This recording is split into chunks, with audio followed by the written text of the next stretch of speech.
नमस्कार।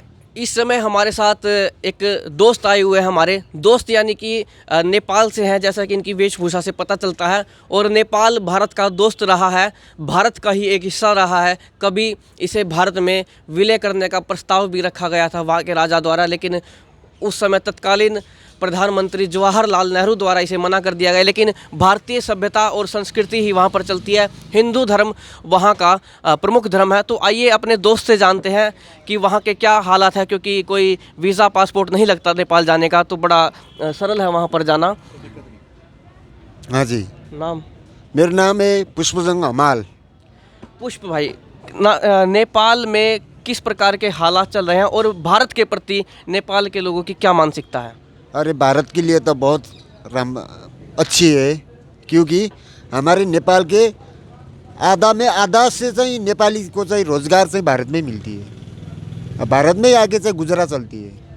आप यहाँ भारत में आए हुए हो, क्या आपको किसी प्रकार की कोई समस्या हुई जो भारत में आए हैं और दूसरे देश में समस्या हो सकती थी? नहीं, वैसा नहीं है। कोई वीज़ा पासपोर्ट आपका लगा? वीसा पासपोर्ट कुछ भी नहीं लगता है। हमारे तो मित्र राष्ट्र है नहीं, मित्र राष्ट्र होकर आगे से अभी तक कोई वीसा पासपोर्ट कुछ भी नहीं चलेगा। आए कैसे हैं आप यहाँ पर?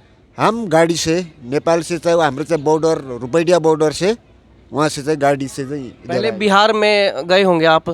बिहार में नहीं, तो और कहाँ से आए, किस रास्ते से आए आप? हम रुपैडिया से आके दिल्ली। राज्य कौन सा पड़ता है? हिमाचल भी लगता है, बिहार भी लगता है, और आगे कोई और राज्य? अहिले हामी आकर चाहिँ 20-25 दिन हो चुका है। हामी दिल्ली में ही है। नेपाल बॉर्डर पे कौन सा राज्य पड़ता है? जैसे उत्तर प्रदेश भी पड़ता है, यूपी। तो वहीं से आए हैं ना आप? हाँ जी, हाँ यूपी से। कितने दिन से यहाँ रह रहे हो? हम 20-25 दिन हो चुका है। कहाँ? यही रोड धर्मशाला के आगे। तो कुछ यहाँ पर आपको ऐसा महसूस होता है कि भाई हमारे साथ किसी प्रकार का यहाँ पर भेदभाव किया जाता हो, या कुछ हमें कहा जाता हो भारत में आने पर? हाँ, तो कुछ भी नहीं। तो यहाँ का माहौल कैसा लगा आपका? दोस्ताना है, भाईचारा है, या फिर कुछ और आपको लगा? नहीं, भाईचारा है। भाईचारा हाँ, है। भाईचारा है।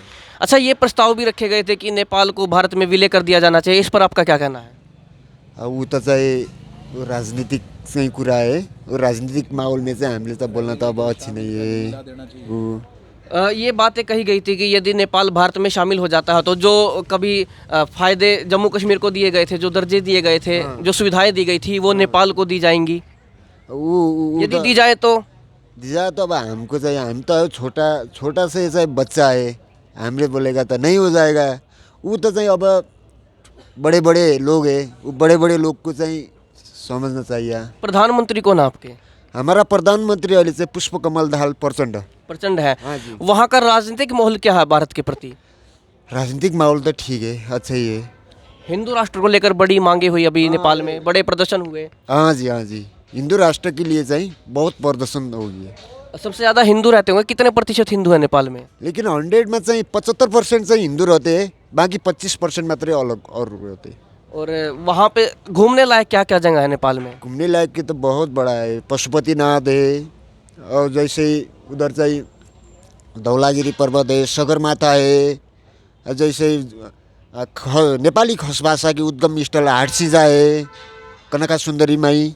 बागमती नदी भी है वहाँ पर। हाँ, बागमती नदी काठमांडू में है। पोखरा है, बड़े शहर विराटनगर है। ऐसा क्या हो गया, नेपाल स्वतंत्र राष्ट्र है लेकिन काम के लिए यहाँ भारत आना पड़ता है? नेपाल में क्या रोजगार की कमी है? हाँ, वहाँ से चाहिँ कुनै चाहिँ ज़्यादा फैक्ट्री वो और एक चाहिँ ज़्यादा नहीं है नहीं। पहाड़ी क्षेत्र भी पड़ता है शायद, इसलिए भी। हाँ, पहाड़ी क्षेत्र पड़ता है, बर्फ गिरता है, उसके लिए चाहिँ भारत में चाहिँ आना पड़ता है। कहते हैं चीन भी कब्जा करने की कोशिश कर रहा है नेपाल पर। नहीं, वो कब्जा नहीं हो जाएगा। चीन ने कब्जा करना खोजा था, और राष्ट्र भी है नहीं, और राष्ट्र तो करना नहीं देगा। वो तो समझौता है, संधि। भारत आना आपको कैसा लगता है?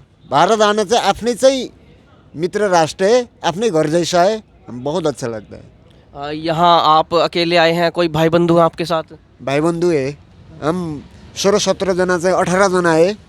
और परिवार कहाँ रहता आपका? परिवार घर में ही है, नेपाल में ही है। तो यहाँ से पैसे भेजते हो? हाँ जी। ये भी सुना है कि यहाँ के पैसे में और वहाँ के, मतलब जो रुपया यहाँ पर है और वहाँ पर कुछ फ़र्क है? थोड़ा से फर्क है। यहाँ का चाहिँ 1 रुपया, वहाँ का 1 रुपया 60 पैसा होता है। जैसे यहाँ का चाहिँ 100 रुपया, नेपाल के 160 होता है, वही फर्क है। तो अब नेपाल हिंदू राष्ट्र घोषित होगा, आप इसके समर्थन में हैं या नहीं?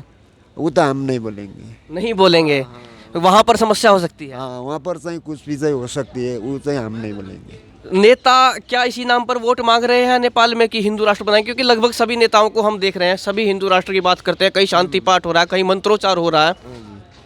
वो तो चाहे अब चाहे उनकी बस की बात है, लेकिन मेरी बस की बात तो ऑल हिंदू राष्ट्र ही हो जाएगा। वो तो एक अंदर की बात पूछते हैं, हम कभी गए नहीं, पशुपतिनाथ ज्योतिर्लिंग है, क्या वहाँ पर मांस भी चढ़ाया जाता है, मांस की बलि भी दी जाती है किसी? नहीं, वो रॉन्ग है। उस मांस की चाहे बलि चाहे नहीं चढ़ती।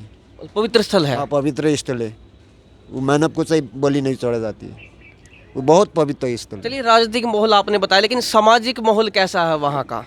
वहाँ का सामाजिक माहौल यहाँ से आगे से अभी तक अहिले त बहुत सन्दर्भिक है, राम्रै है। शादी विवाह की परंपरा ऐसी है जैसे यहाँ पर है, पंडित मंत्रों से विवाह कराते हैं। हाँ, शादी भी वैसे ही है, पुरानी परंपरा है। पंडित रखकर पंडित के चाहे वेद मंत्र से चाहिँ शादी करती है। अच्छा, देवताओं की किन किन की पूजा होती है? जैसे भारत में हिंदुओं में मुख्य देवता विष्णु भगवान है, गणेश जी हैं, माँ दुर्गा है, ऐसे वहाँ पर कौन कौन है? सेम विष्णु भगवान, शिवजी, और सबसे चाहिँ वो करने से अगाडि चाहिँ त गणेश भगवान की पूजा होती है। नेपाल में भाषाएं कौन कौन सी बोली जाती हैं? भाषा नेपाली, मैथिली।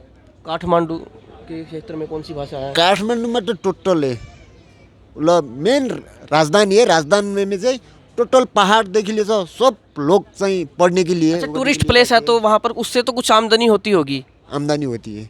और धरारा है, जो भ्याली चाहिँ हेर्ने के लिए, काठमाडौँ की धरारा, त्यो धरारामा चढोगे तो टोटल भ्याली देखेगा। अच्छा, पढ़ाई व्यवस्था कैसी है वहाँ पे? चिकित्सा सुविधाएं, स्वास्थ्य सेवाएं, शिक्षा सुविधाएं कैसी है वहाँ की? सुविधा चाहिँ धेरै चाहिँ बेहतर है अहिले। पहिला से आगे से देखना है तो अभी तो धेरै बेहतर है, धेरै अच्छा है, बहुत राम्रो है। चलिए, भारत का मित्र राष्ट्र है नेपाल भी, और बड़ा अच्छा लगता है। वहाँ जाने के लिए कोई पासपोर्ट नहीं है, वीज़ा नहीं है। यहाँ पर भी नेपाल से लोग आते हैं काम करने के लिए। बिहार का क्षेत्र भी लगता है नेपाल से, तो उसका भी प्रभाव वहाँ पर है। और साथ में ही बॉर्डर है, तो कोई वहाँ पर ऐसे तार वगैरह भी नहीं लगे हुए हैं, कोई ऐसा सेना वगैरह भी नहीं होगी? सेना वगैरह तो होती है, बॉर्डर पे भी है नेपाल और बिहार के? बॉर्डर पे ही है। नेपाल के बॉर्डर में नेपाल की सैनिक है, भारत की बॉर्डर में भारत की सैनिक है, लेकिन से पासपोर्ट वीसा नहीं लगती। चलिए, ये तो औपचारिकताएं मात्र है, और हमारा भी मन है कभी नेपाल जाएं, अच्छी जगह है घूमने के लिए। और भारत की संस्कृति की जो मुख्य झलक है, क्योंकि हिंदू राष्ट्र यदि कोई सबसे पहले हो सकता है तो वो नेपाल ही हो सकता है, क्योंकि उसे ही दोबारा से हिंदू राष्ट्र बनाने की मांग हो रही है। एक सवाल रह गया छोटा सा, जो राजा ज्ञानेंद्र थे और वीरेंद्र थे वहाँ के, हाँ जी। क्या अब उनको दोबारा की यहाँ पर राजशाही लागू की जाए या लोकतांत्रिक तरीके से ही चलेगा? 2005 में शायद उन्हें बहाल कर दिया गया था। राजा वीरेंद्र तो नहीं है, राजा वीरेंद्र तो राजकांड में चाहिँ मर चुका है। अब सेकेंड चाहिँ ज्ञानेंद्र शाह है। राजा ज्ञानेंद्र, हाँ, राजा ज्ञानेंद्र शाह है, लेकिन चाहिँ ये 100 राजा होकर कुछ कर नहीं सकते है तो एक ही राजा होना चाहिँ अच्छा है।